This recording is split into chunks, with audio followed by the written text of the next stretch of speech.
Hello guys, hope you're really well. We're going to be talking today about Arsenal's 5-3 win over Barcelona in Los Angeles. As you can tell from the background, I am not at home. I'm on vacation. Sadly, not in Los Angeles. I am in Kent on the English seaside, and the weather has been English, typically so, let's say.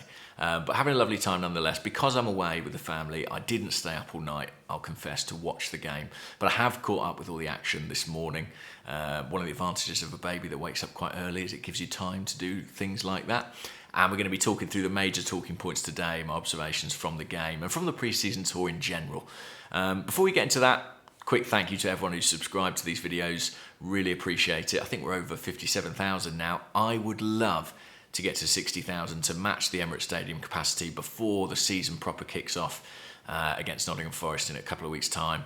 Let's do it. Or shall I say, let's do this. But once the season gets underway, of course, these on-the-whistle type videos will become more regular. We'll be talking about games. And I'm going to continue trying to do some of the more sort of thoughtful, analytical videos in between the matches should the opportunity arise. So if you want to see those, subscribe and you'll get all the content straight to you. Now, where to begin with this Barcelona game? Well, great to get a win, especially after the Manchester United defeat. I think us fans kind of needed a bit of reassurance that, there's a lot this Arsenal team does right, and they showed that against Barcelona, who, it's worth saying, were playing their first really competitive pre-season friendly.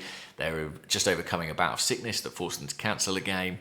So Arsenal, by all rights, should have been the more competitive team. Xavi said afterwards that the pace, the frenetic energy of Arsenal reminded him of a Champions League game. He seemed a bit taken aback by it. Well, we're not taken aback by it. We're used to Mikel Arteta's teams attacking every single game, competitive or not, with a certain degree of intensity. And I think that's why people were a little bit surprised and disappointed by the Manchester United performance. I'm going to talk about a few individuals because I think, to be honest, that's often the most interesting and valuable way to dissect pre-season. I thought it was really noteworthy that Jurrien Timber played at left back. Regular viewers of the channel will know it's something I've talked about as a possibility. When he arrived, he did it at a younger age in the Ajax Academy, and that capacity he has to kind of step into midfield makes him a good fit for that role. There are some parallels with Zinchenko there. I always say the thing that makes Timber stand out to me for a defender is how comfortable he is receiving the ball with his back to goal. Most defenders, they want the ball in front of them, right? Played sideways into their feet, so they've got the whole game in front of them. They've got a good panoramic view. Timber is happy to take it with his back to the opposition, which is behaviour you more associate with a holding midfield player like a Thomas Partey or a Jurrien. The fact he's able to do that is because of his technical ability and his immense confidence in that, but also his positional awareness, his spatial awareness, his knowledge of where everyone is on the pitch. All those things will help him in either full-back role at Arsenal. I genuinely think he could play right back or left back. It's interesting as well, Zinchenko's been injured for most of pre-season. We've seen a number of different players tried at left back. Kieran Tierney obviously came on. We know a lot about him already. There's Kiwior to consider as well. There's actually some competition, Tommy Yasu. So I'm curious to see which of those solutions Arteta decides may be the best to start the season, because at this point in time, you have to say there are serious questions over whether or not Zinchenko will be ready for then. And I think we learnt last season that as much as he's an incredibly important player to this team, he does suffer with injuries. So it's essential we have a good alternative. Curious to see which of those Arteta, plumps for as the kind of immediate deputy to Zinchenko. Trossard, you've got to talk about. 2 goals, played off the left wing, was brilliant again. He just strikes me as a player who is seizing this opportunity. I talk about Mikel Arteta quite often arriving at Arsenal quite late in his career and really understanding the privilege and the significance of playing for a big, big club in England. And Trossard's similar, coming over at 27, I think he was when he joined, maybe 28 even now. And he knows that this is it for him. This is as good as it's going to get. He's made it right to the very top with Arsenal. A few years ago, he was playing in Belgian football. And I think he's just absolutely determined to show that he's ready, that this is his moment. And his quality is evident. I mean, look at the 2 finishes last night. They show lots of his attributes in terms of shooting, positional awareness, quick reactions. I think tactically, he's so adept and so intelligent. I found it really interesting that Declan Rice, in his sort of big round of interviews, spoke about the understanding he has struck up on and off the pitch with Leo Trossard immediately. He's just a really, really valuable player, and he might not be in everyone's starting 11 or preferred 11, but he is going to play a lot of games this season. And I feel very confident about his capacity to deliver. He's one of those where if we had an injury and it meant Trossard coming into the team, I think we would all be relatively comfortable with that. Or one way you could rotate him into several positions and we'd all feel comfortable with that. Left wing, obviously. Number 9, false 9, we've talked about that. And I do think let's keep an eye on him in that left 8 position, because we saw it a couple of times in the latter stages of games last season. We saw it, I think, from the start in Germany a couple of weeks ago. I think we might see more of that over the next year or so. Kai Havertz. We had a big chat about Kai Havertz on here the other day about the need for him to hit the ground running, the pressure for him to do so. And credit to him, he added another goal last night. Similar in some respects to the goal he got in the All-Stars game. Again, at the back post, a bit of a poacher's instinct. And that's where you would expect him to be better than Xhaka. Inside the penalty box, when the ball drops for him, when the chances come. Not just in terms of his execution of the finishing, but his capacity to sort of sniff out where the chance might be. He is more of a goal scorer, and I think he'll contribute a lot. It was interesting as well to see that Odegaard and Havertz were kind of alternating in terms of who was joining Jesus in leading the press. It is sort of a 4-4-2 out of possession, but we saw them kind of taking alternate responsibility there. I think Havertz is going to be a really interesting development for this team.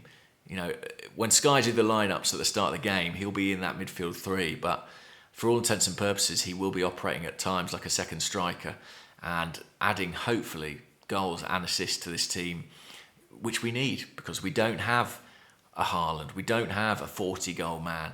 We've got a number of players, though, who could reach 10, 15, 20 goals. And Havertz is one of those. So fingers crossed he can do it. This was a good development for him. Bukayo Saka was brilliant on the night from what I saw, scored the equaliser early on, and I think it terrorised Marcos Alonso and Barcelona's defence more generally. I am going to touch on the penalty because obviously he put the penalty wide. It was the other side to the West Ham one, which was such a critical moment in last season. You really would have liked him to put this one away for his own confidence. And I have to say, although it was a friendly game, he looked gutted about it. His reaction was quite telling, I think. And it does raise a question now. I know it's only a pre-season game. Is there any consideration given to taking him off penalty duties? I'd say probably not right now, but I think he's probably one miss away from that happening. I think he needs to score, 3 or 4 on the bounce, really, to cement that position as his own. Because there are alternatives. Martin Odegaard took a spot kick in the shootout the other day very well. We know his technique is superb. Gabriel Martinelli is so hungry for goals. You know he would want to take them if the opportunity arose. Jorginho, if he's on the pitch, has a really good record. I don't think you can look past that. I think if he's on the pitch, he should probably be taking them. So just a little food for thought there. Saka, he won't want to give up those penalties because he wants the goals and assists too. But I wonder if there'll be some consideration given to maybe making a change if he misses the next one.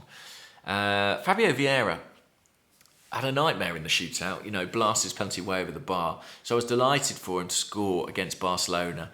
I'm sure it will have meant quite a lot to him actually playing against Barcelona, a team.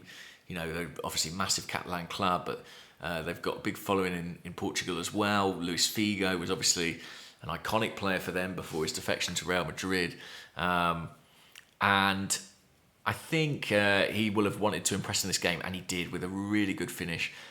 Not entirely dissimilar to what he produced against Brentford, a shot from outside the box, bending into the far corner. He has got that in his locker.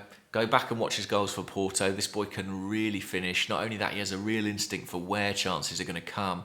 Not entirely dissimilar to Trossard in that respect, but he just hasn't clicked at Arsenal yet. And to be fair, he's considerably younger than someone like a Leo Trossard. This is a big season for him.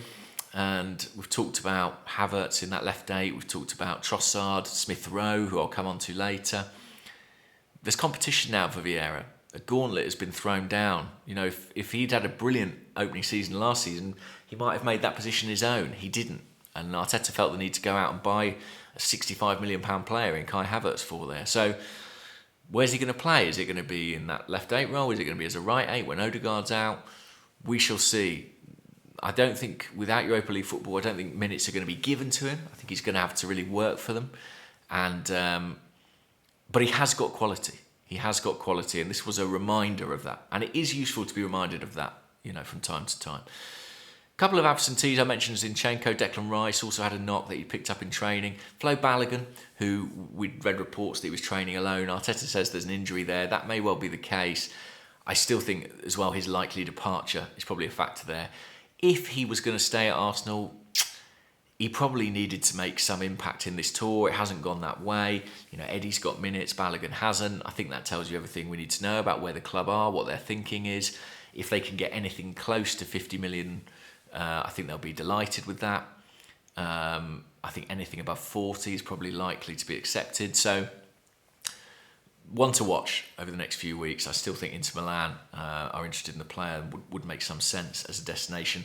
And then Smith-Rowe, I just want to talk about, we've spoken about players who are absent with injury. Well, one player who wasn't was Emile Smith-Rowe. And really, it has been one of the most positive aspects of this tour to see him looking fit, looking fresh, looking motivated, and looking confident and happy. And it has been some time since we've been able to say that. I think going away with England to the Euros has done him the world of good. I think he looks a better player. I think he looks fitter.